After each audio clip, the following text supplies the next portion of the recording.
অদিতি, ওই অদিতি, ওই কী করছো তুমি? দেখতে পাচ্ছ এটা আমার জলের ব্যারেল, এখানে কল খুলে জল ফেলছিল, তাই বালতিটা দিয়েছি, জল নিয়ে খেলা করছি।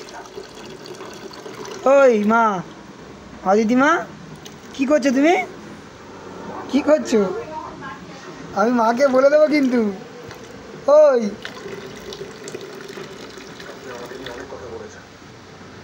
ওই টাকা, ওই কী করছিস তুই?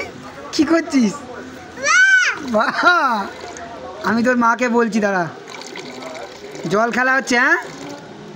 ওই ওই অদিতি, অদিতি, বালতিতে জল ভরা হচ্ছে এখন, না হলে একটুখানি কান্না শুরু করে দেবে। দেখো কত জল ভরে নিয়েছে, এই আমাদের ব্যারেল থেকে জল ভরে নিয়েছে। ওই রাত্রিবেলা জল নিয়ে খেলছে, বন্ধ কর।